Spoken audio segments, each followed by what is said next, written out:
Hello, അസ്സലാമു അലൈക്കും. Food and craft വേൾഡിലേക്ക് സ്വാഗതം.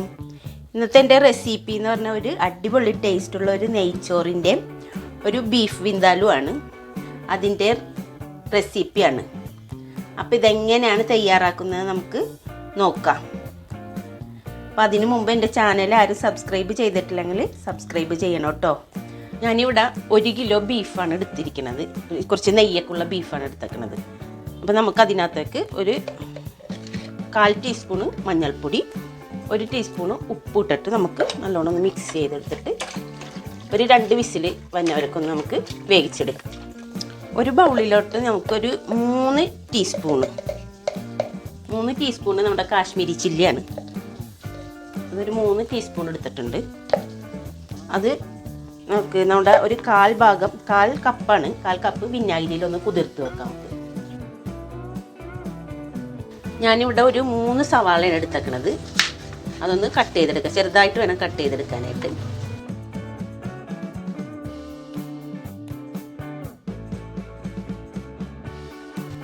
ഞാനിവിടെ ഒരു ഉരുളി എടുത്തിട്ടുണ്ട്.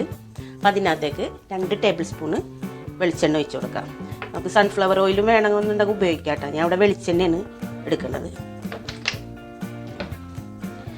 എണ്ണ ഒന്ന് ചൂടായി വരുമ്പോൾ നമുക്ക് ഉണക്കമുളകുണ്ട്, അതൊന്ന് ഇട്ട് കൊടുക്കാം. വേപ്പില ഇട്ട് കൊടുക്കാം.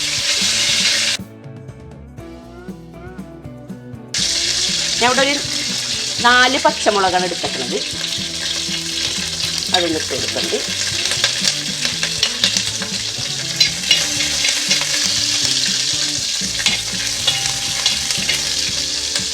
അതിനകത്തേക്ക് ഞാൻ ഈ സവാള അരിഞ്ഞത് ഇട്ട് കൊടുക്കണം.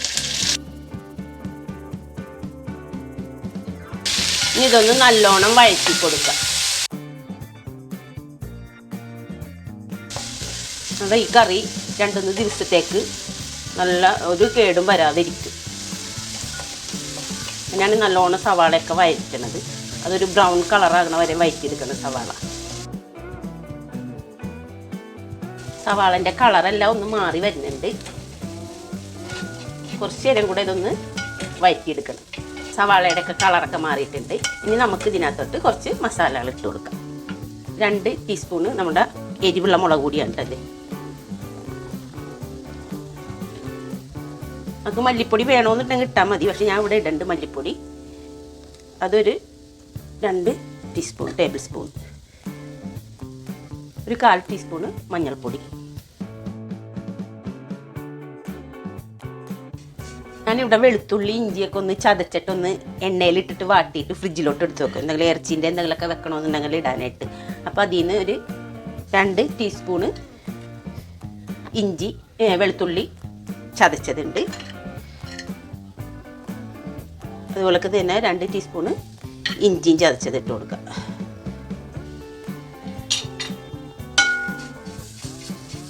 ഇതെല്ലാം കൂടെ ഒന്ന് കളറൊക്കെ ഒന്ന് മാറി നല്ല മൂത്ത മണം വരും. കാശ്മീരി ചില്ലിൻ്റെ പൗഡർ ഞാൻ വിനാഗിരിയിൽ ഇട്ട് വെച്ചിരുന്നു. അതൊഴിച്ച് കൊടുക്കാം.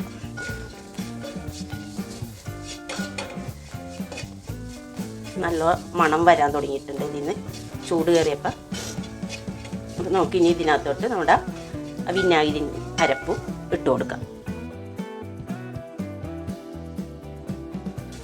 ഇനി നമ്മുടെ ബീഫ് വെന്തത് ഇതിനകത്തോട്ട് ഇട്ട് കൊടുക്കാം.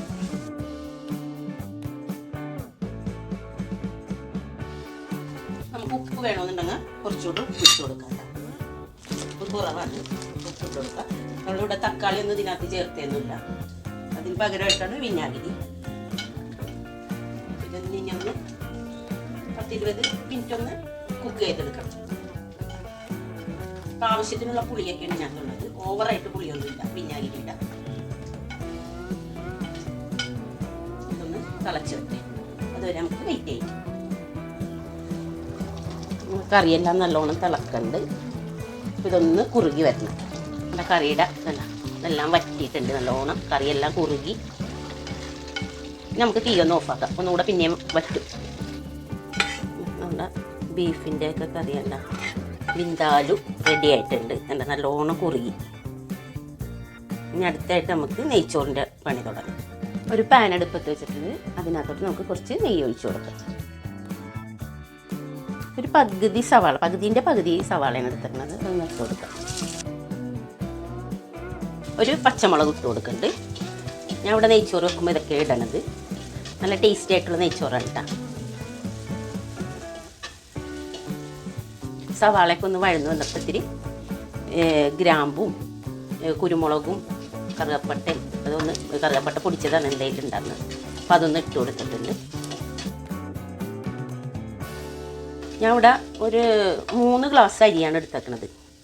3 ഗ്ലാസ് എന്ന് പറഞ്ഞാൽ ഈ ഗ്ലാസ്സിനുള്ള 3 ഗ്ലാസ് അരിയാണ് എടുത്തേക്കണത്. അപ്പോൾ 3 ഗ്ലാസ് എന്ന് പറഞ്ഞാൽ ഞാൻ ആ ഗ്ലാസ് അളവിലാണെങ്കിൽ ഒരു 6 ഗ്ലാസ് വെള്ളമാണ് എടുത്തേക്കണത്. ഇതിനകത്തേക്ക് കുറച്ച് ഉപ്പിട്ട് കൊടുക്കുന്നുണ്ട്.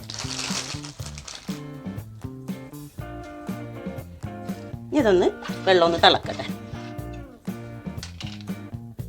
നമുക്കിതൊന്ന് മൂടി വെച്ചിട്ട് തിളപ്പിച്ചെടുക്കാം. വെള്ളമൊക്കെ തിളക്കുന്നുണ്ട്.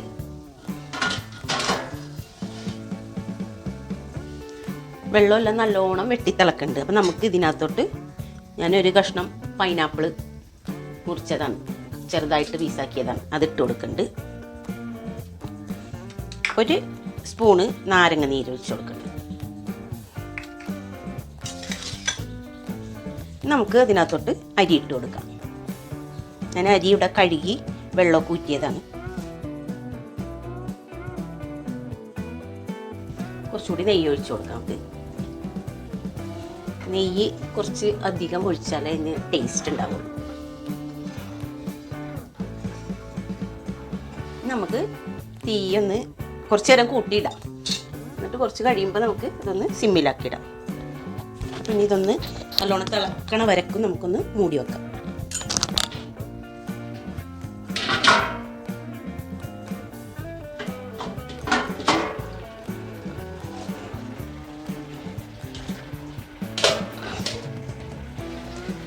ചോറിൻ്റെ വെള്ളമെല്ലാം നല്ലോണം വറ്റി തുടങ്ങിയിട്ടുണ്ട്.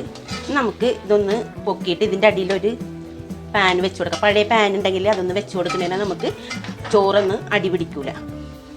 അപ്പോൾ ആ പാനിലോട്ട് ചൂട് കയറി ഇതിനകത്തോട്ടും ചൂട് കയറി വരുമ്പോൾ നമുക്ക് ചോറെല്ലാം നല്ലോണം വെന്ത് വരും. നമുക്ക് അതിൻ്റെ അടിയിലൊന്ന് പാൻ വെച്ച് കൊടുക്കാം. നമ്മുടെ ഇതിൻ്റെ അടിയിൽ പാൻ വെച്ച് കൊടുത്തിട്ടുണ്ട്. ഇനി അതിനകത്ത് ചൂട് കയറി വെന്ത് കിട്ടിക്കോളും. നമുക്കിതൊന്ന് മൂടി വെച്ച് ഒന്ന് വെയിറ്റ് ചെയ്ത്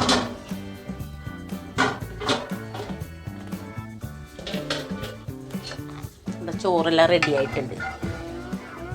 കുറച്ച് കശുവണ്ടിയും സവാളയൊക്കെ വഴറ്റിയത് നമുക്കൊന്ന് ഇതിന് മുകളിലോട്ട് ഇട്ട് കൊടുക്കാം. നമ്മുടെ നെയ്ച്ചോറ് റെഡി ആയിട്ടുണ്ട്. വളരെ ടേസ്റ്റി ആയിട്ടുള്ളൊരു നെയ്ച്ചോറാണ്. അപ്പോൾ എല്ലാവരും ഇതൊന്ന് ട്രൈ ചെയ്ത് നോക്കണം കേട്ടോ. നമുക്കിതൊന്ന് സെർവിങ് ബൗളിലോട്ടൊന്ന് വിളമ്പാം. അപ്പോൾ നമ്മുടെ അടിപൊളി ടേസ്റ്റുള്ള നെയ്ച്ചോറ് റെഡി ആയിട്ടുണ്ട്. നെയ്ച്ചോറും ബീഫ് വിന്താലും. നമ്മുടെ നെയ്ച്ചോറിനൊക്കെ പറ്റിയ ഒരു കോമ്പിനേഷനാണ് ബീഫ് വിന്താലും. നല്ല ടേസ്റ്റി ആയിട്ടുള്ളൊരു വിന്താലുമാണ്. അപ്പോൾ എല്ലാവരും എൻ്റെ ഈ ചെറിയ വീഡിയോ ഇഷ്ടപ്പെട്ടെന്ന് കരുതുന്നു. എൻ്റെ വീഡിയോ ഇഷ്ടപ്പെട്ടാൽ എല്ലാവരും ലൈക്ക് ചെയ്യാനും ഷെയർ ചെയ്യാനും സബ്സ്ക്രൈബ് ചെയ്യാനും മറക്കരുത് കേട്ടോ. ഞാൻ അടുത്ത വീഡിയോയുമായിട്ട് വീണ്ടും കാണാം.